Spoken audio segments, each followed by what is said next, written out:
Ladies and gentlemen, it is essential that discussions about AI policy include the voices of key industry actors. And I am pleased to invite Mr. Brad Smith, Vice Chair and President, Microsoft Corporation, for his keynote address.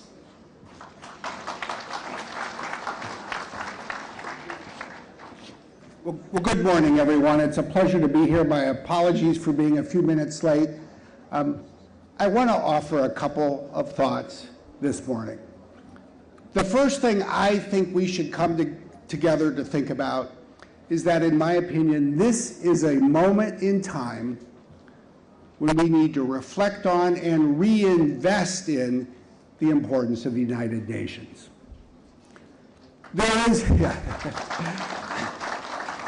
is a well-known economic theory that says that humanity is, in many ways, almost destined to repeat its great economic mistakes every 80 years. The reason it's 80 years is because that is basically the lifespan of human beings. And so every 80 years, almost everyone who had any living memory of a prior financial calamity has left the planet. If you look at the Great Recession that started in 2008, what you realize is that it happened 79 years after the stock market crash that led to the Great Depression in 1929. And you can follow this series of financial mistakes all the way back to the bursting of the tulip bubble in the Netherlands hundreds of years ago. I think there is a corollary worth thinking about. Just as there is a risk that humanity forgets the mistakes it made 80 years ago, humanity runs the risk of forgetting the great successes it created 80 years ago. It was just over 80 years ago that the world came together to create the United Nations. It was, in my opinion, one of humanity's greatest accomplishments of the 20th century. It is a unique organization in a very imperfect world. And so, of course, on any day in any year, it is possible for anyone to blame the United Nations for the imperfections that we see all around us. But the truth is this: those imperfections are fewer and their consequences are less disastrous, in my view, because of the United Nations. And one of the great things about working at Microsoft in a job like mine is that I get to work in a global organization. We have subsidiaries in 120 countries. We do work in 190 countries. We see the world. It turns out that everywhere we go, we see the United Nations. Sometimes it's the United Nations Development Program working to foster economic development. Sometimes it is UNHCR helping refugees. Sometimes it is the UN Office of Human Rights seeking to protect human rights. But the truth is, if there's a problem, the United Nations is almost always part of the solution. We need to remember this.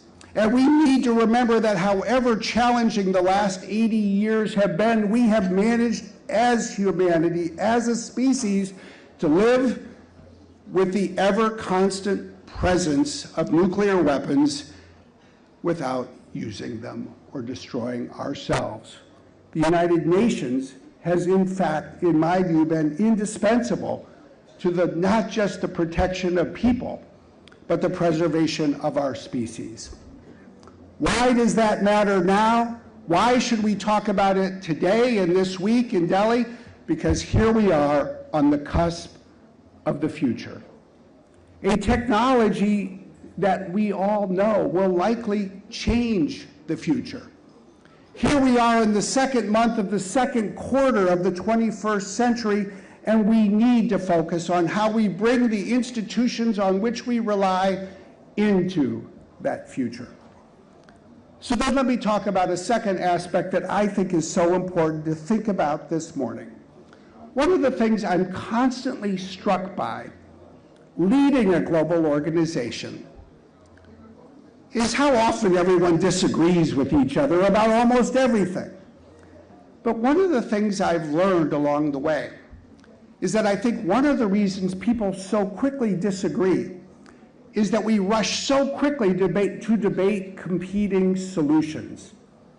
This happens in domestic politics, it happens in international diplomacy, it frankly happens in a global company. It actually happens everywhere, even in families. As soon as there's a problem, people want to talk about the solution. And then people have different solutions, and then they debate, and they disagree, and they argue, and sometimes it's even worse than that. One of the things I've learned is the reason people so often disagree about the solution is they don't have a common understanding of the problem.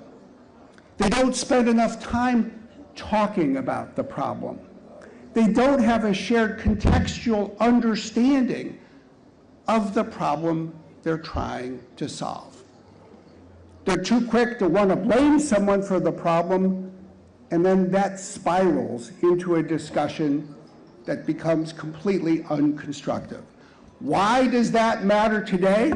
Because what we're here to talk about today is all about creating a more common understanding together based on science of where artificial intelligence is going.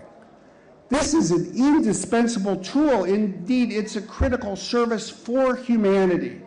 So we can all learn together, we can all think together, we can all understand together what is going on in the world.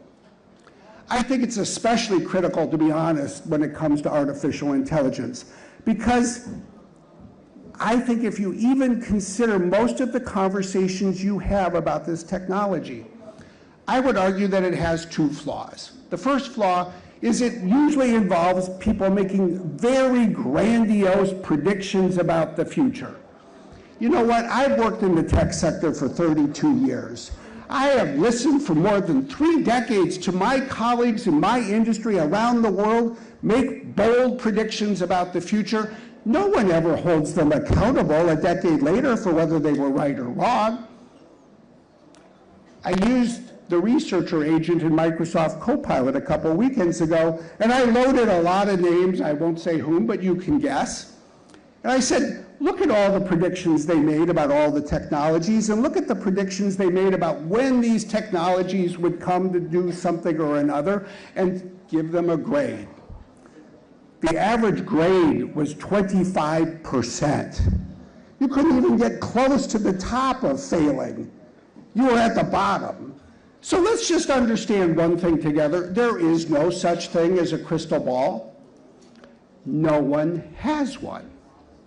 But what we do have is the ability to understand where we are today.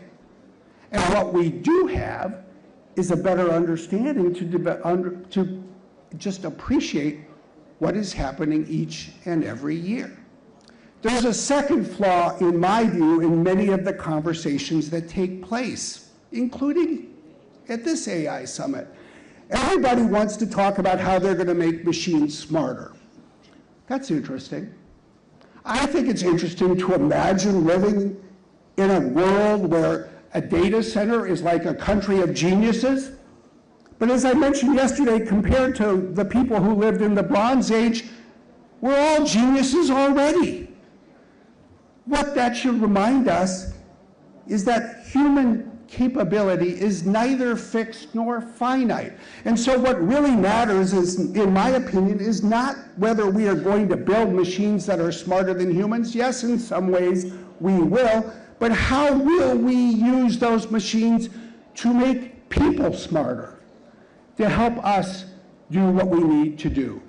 That is what this effort is all about.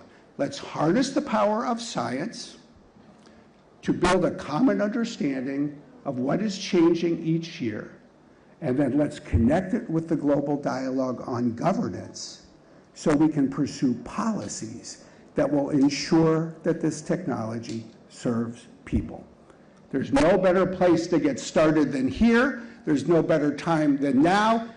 And let's face it, there is no better institution on the planet that can do more to serve humanity and protect the world than the United Nations. And on behalf of Microsoft, I just want you to know we are putting our full energy and resources to do everything that we can to help. Thank you very much.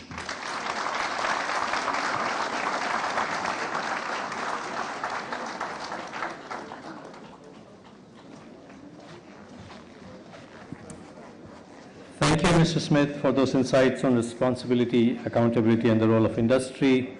We now turn to our panel. Our panel brings together scientists